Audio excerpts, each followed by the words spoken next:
Hello, bachcho. Let's read the question. The question is saying, assertion is given as periodic abstinence is a natural method where couple abstain from coitus. The reason is given as coitus from days 5 to 10 should be avoided because this is the time of ovulation.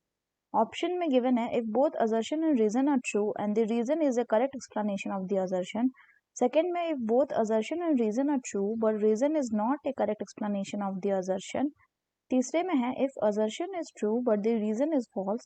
And चौथे में if assertion is false but the reason is true. तो आइए देखते हैं हम इसका की concept. तो अगर हम बात करें इसके की कंसेप्ट की तो इसका की कंसेप्ट क्या हो जाएगा. So the key concept will be periodic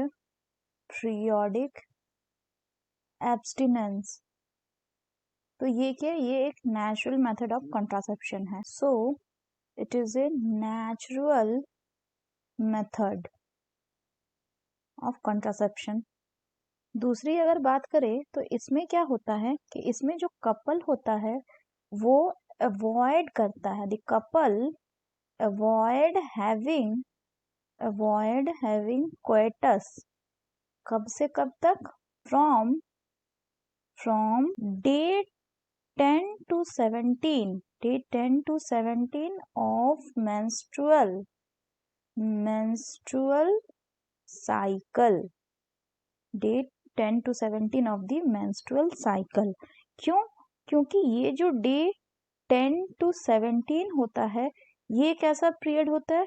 ये मोस्ट फर्टाइल पीरियड होता है. मोस्ट फर्टाइल पीरियड होता है.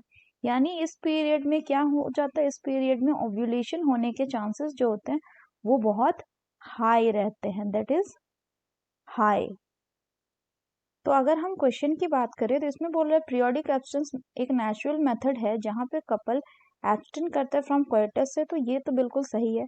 दूसरा बोल रहा है कि coitus from day 5 to 10 should be avoided because this is the time of ovulation. तो ये गलत है क्योंकि कोइटस एब्सेंट होता है लेकिन कब से कब तक. From 10 to 17 days of the menstrual cycle. So the correct option will be option 3, that is if assertion is true but the reason is false. So that's all for the question, bachcho. Hope you understood it well. Best of luck.